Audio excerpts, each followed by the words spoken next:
All right, welcome back to another episode of the Black Bullion Show. Jobs, jobs, jobs. That's the main headline for today. Everyone's talking about the non-farm payroll numbers, unemployment rate, and average hourly earnings. Unfortunately, it really hit gold and silver this morning, along with other sectors within the economy. Earlier this week, we talked about a rising VIX and what that could do to gold and silver and also equities. We'll talk about a lot of that very shortly. But first, if you're new to this channel, please hit that big red subscribe button right down below. Also, please hit the like button. Helps to get this economic evangelism right on out there to the masses to bring more people into precious metals. So today, we're actually going to start and talk about the main driver for moves this morning. Payrolls increased by nearly 1.4 million as the unemployment rate tumbles. So let's dig into some of the jobs behind this move today. So let's get started with this sector here in government. Government hiring helped boost the total, with the growth of 344,000 workers accounting for a quarter of the monthly gain. Most of that hiring came from census workers, whose roles increased by 328,000. Despite worries of a revenue crunch at the municipal level, local government employment rose by 95,000. I don't know what happened here for CNBC, but there are some strange spelling errors here, or just grammar errors. Let's continue. The total of those on furlough also fell dramatically. There were 24.2 million people who said they are not working because their employer either closed or lost business due to the Ronies, as we like to call them here, down from 31.3 million in July. Other big job gains came from retail, which added 249,000 positions, while professional and business services rose by 197,000, and leisure and hospitality, the hardest hit sector during the issue, saw a gain of 174,000, most coming in bars and restaurants. Education and health services also showed strong gains at 147,000, while transportation rose by 78,000 due to a big gain in warehousing and storage jobs. Financial activities increased by 36,000, while manufacturing increased by 29,000, and wholesale trade was up by 14,000. The report comes amid a raft of mostly positive economic signals, with retail sales, real estate, and manufacturing showing sharp rebounds off their lows. Still, economists worry that absent another round of stimulus from Congress, the boosts in activity could be short-lived.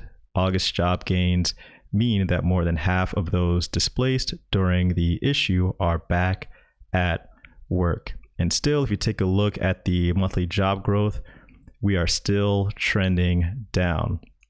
It's a little bit concerning to see that a lot of it did come from census workers, as that's a temporary situation. But on this, we really saw some dramatic moves today at 8:30.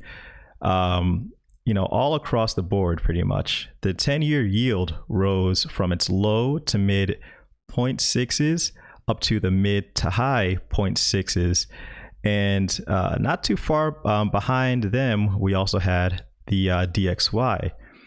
Here we have the DXY at 93.2. Again, rose around that same time. We got that data from non-farms.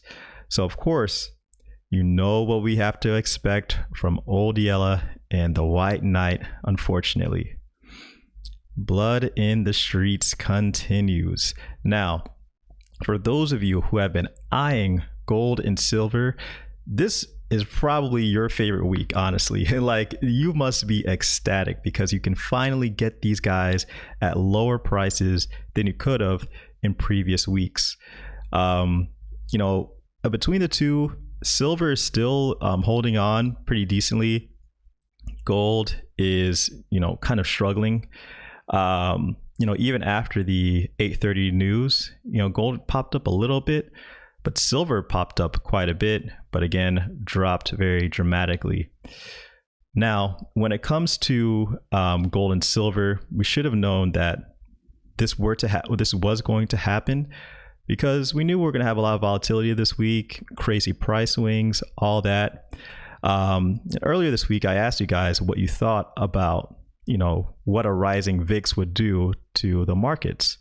Well, yesterday, we definitely got our answer.